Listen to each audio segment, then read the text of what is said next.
माता पिता जो पापी बच्चों को छोड़ देते हैं, दरअसल उन्हीं के वजह से पाप बढ़ रहा है। आप क्यों छोड़ देते हो अपना मकान, अपने हक की चीजें?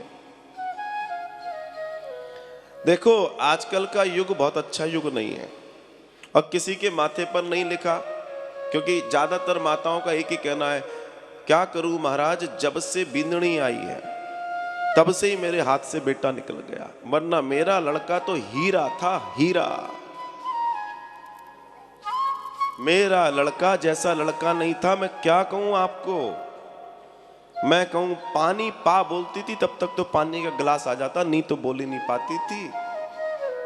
लेकिन जब से वो आई है, ओहो, जब से वो आई है तब से मेरा लड़का मेरे हाथ से निकल गया। आप लोग इतना क्यों मुस्कुरा रहे हो? क्या गम है जिसको छिपा रहे हो?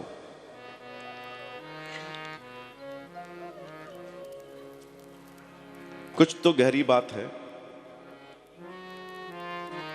लेकिन जिन माता पिता की ये शिकायत है, मेरी उनसे भी एक शिकायत है कि आप जिस बहू के बारे में कह रहे हैं कि 4 दिन की बहू आई है, इसने हमारा बेटा छीन लिया, तो 25 साल में अपने बेटे को आपने संस्कार ही क्या दिए हैं जो 4 दिन में किसी के साथ चला जाए? आपके संस्कारों में कमी रही है, उस लड़की की बुराई करने की कतई जरूरत नहीं है। आपके लड़के में कमी है।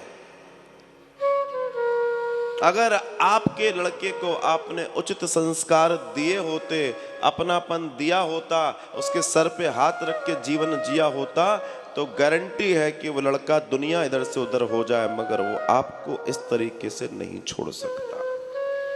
एक समझदार लड़का हमेशा अपनी पत्नी और अपने मां के बीच में सामंजस्य बिठाए रखने के लिए बहुत बहुत ज्यादा परिश्रम करता है। और कई बार इस लड़के की जिंदगी 2 पार्टों के बीच में पिसते हुए अनाज जैसी होती है।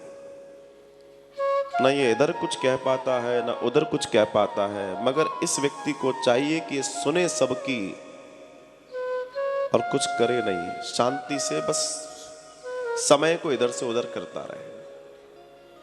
क्योंकि जिस व्यक्ति ने कान के कच्चे ने इधर से सुना और खड़ा हो गया लड़ने के लिए, कभी पत्नी ने कहा, कभी मां ने कहा, तो होता ही है वो तो। और जिसने इन दोनों के ऊपर रिएक्शन किया, उसकी गृहस्थी खत्म। उससे बड़ा कोई मूर्ख नहीं है।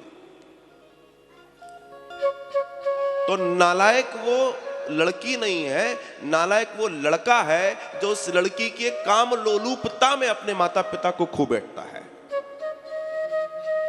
जिसको वो अपनी पत्नी दुनिया की सबसे बड़ी सुंदरी लगती है। सोचो, जिन माता पिता ने तुझे इतना अच्छा बनाया, जो तुझे सब कुछ साबुत बढ़िया है, तू तेरा अच्छी नौकरी धंधा कर रहा है, उनकी कृपा से विवाह आदि भी करा दिया, और अब तेरे को अपनी पत्नी से ज्यादा कोई समझ में नहीं आता और अपने साले की सलाह के अलावा कुछ समझ नहीं आता। लेकिन इसमें 2 चीजें और हैं। पत्नी अगर सलाह योग्य और सत्यता से दे रही है, तो उस पत्नी की सलाह को आंख बंद करके मान लेना चाहिए। मैंने यहां एक शब्द और उपयोग किया, साले की सलाह, पत्नी के भाई की सलाह। यह बात निश्चित मान के चलना, आपकी पत्नी का भाई हमेशा अपनी बहन के अच्छे के लिए सोचेगा, उसके लिए उसको 50 लोगों का बुरा बनना पड़ेगा, लेकिन वो कभी आपका बुरा नहीं सोच सकता अगर वो नेक है तो।